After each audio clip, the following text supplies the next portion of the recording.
আজকে অনেকেই হীনমন্যতায় ভুগে যে মাদ্রাসায় লেখাপড়া করে। এইটাও কিন্তু ইসলামের বিরুদ্ধে একটি ষড়যন্ত্র। আজকে যদি কেমিস্ট্রি কম্পিউটার সায়েন্সের একজন শিক্ষার্থীকে নিয়ে এসে বলা হয় যে বলো থিওরি বলো, সে কিন্তু তার কম্পিউটার সায়েন্স বা তার যে ডিসিপ্লিন সেই ডিসিপ্লিনের থিওরি বলবে। তার যদি ইসলামী শিক্ষা না থাকে, তাকে যদি বলা হয় যে তুমি কোরআনের একটি আয়াতের তাফসির বলো, সে কিন্তু সেটা বলতে পারবে না। বাট একজন মাদ্রাসার শিক্ষার্থী, সে যদি মাদ্রাসায় শিক্ষা গ্রহণের পরে সে যদি ফিজিক্স পড়ে, সে যদি কেমিস্ট্রি পড়ে, সে যদি বুটানি পড়ে, সে যদি জুওলজি পড়ে, অথবা যে ডিসিপ্লিনেই পড়ুক না কেন, তাকে যদি বলা হয় যে তোমার ডিসিপ্লিনের সূত্র তুমি বলো, আলহামদুলিল্লাহ সে বলতে পারবে।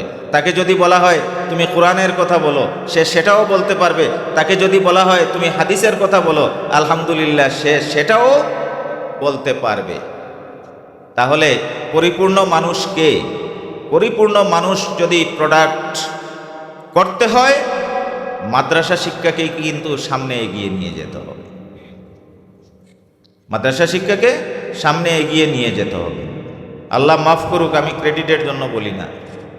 1989-90 সেশনে আমি ঢাকা বিশ্ববিদ্যালয়ে পরীক্ষা দিয়ে সম্মিলিত মেধা তালিকায় 17তম হয়েছিলাম, এবং আইআর ইন্টারন্যাশনাল রিলেশন সবচেয়ে মোস্ট ডিমান্ডেবল সাবজেক্ট, আমি সেটাতে ভর্তি হয়েছি।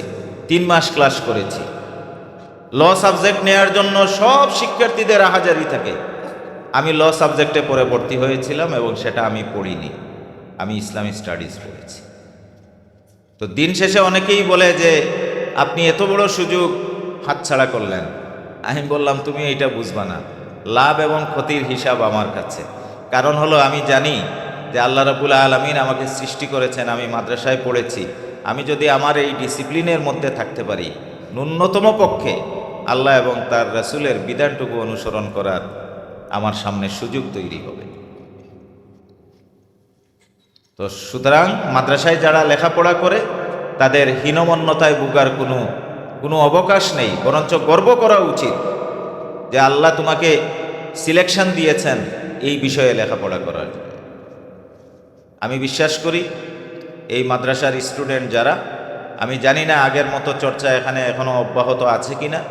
যদি না থাকে, আজকে মাদ্রাসা শিক্ষিত যারা, মাদ্রাসায় যারা লেখাপড়া করে, তাদেরকে প্রকৃত অর্থেই ফাউন্ডেশন গড়ে তুলতে হবে।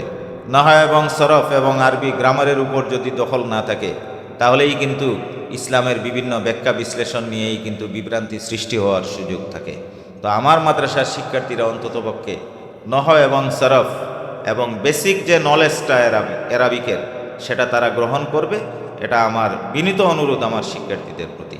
এবং কারিকুলাম যেটুকুর কথা একটু আগে আমি বলেছি, এই চর্চাটা যেন অব্যাহতভাবে মাদ্রাসায় জারি থাকে, আমি মাদ্রাসা কর্তৃপক্ষের দৃষ্টি আকর্ষণ করছি। এবং তার পাশাপাশি আমাদের আজকে কিন্তু পঞ্চম শিল্প বিপ্লব অলরেডি শুরু হতে যাচ্ছে। তো তাল মিলিয়ে চলতে গেলে আমাদেরকে কিন্তু আধুনিক তত্ত্ব এবং প্রযুক্তি সম্পর্কেও আমাদের দখল থাকতে হবে। সেই ব্যাপারে আমার শিক্ষার্থীরা প্রথম থেকেই মনোনিবেশ করবে। এবং বিশেষত আজকে যদি এই বিশ্বের সাথে তাল মিলিয়ে আমরা সামনে এগিয়ে যেতে চাই, আমাদের কিন্তু ল্যাঙ্গুয়েজ স্কিল ডেভেলপমেন্টের কোনো বিকল্প নেই। তো ল্যাঙ্গুয়েজ স্কিল, আমি জানি আমার মাদ্রাসার অনেক শিক্ষার্থীরা ইংলিশে অনেক ভালো। একটু যদি আমরা চর্চার ব্যবস্থা করতে পারি, তাহলে সেই ক্ষেত্রেও আমাদের যে ঘাটতিটুকু আছে সেটুকু আমরা কাটিয়ে উঠতে পারব।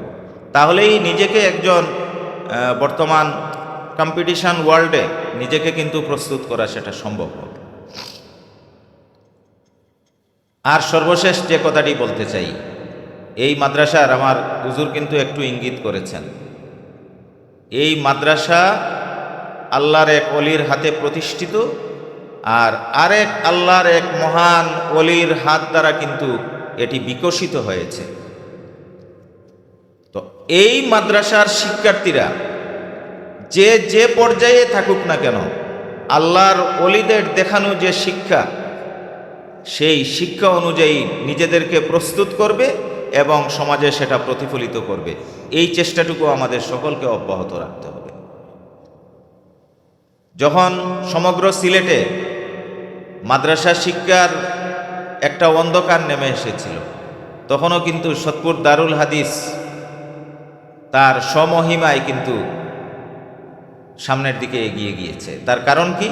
তার কারণ হলো আল্লাহর ওলিদের এই সোহবত এবং আল্লাহর ওলিদের এই যে দেখানো পথ, সেই পথের মধ্যে অটল থাকা।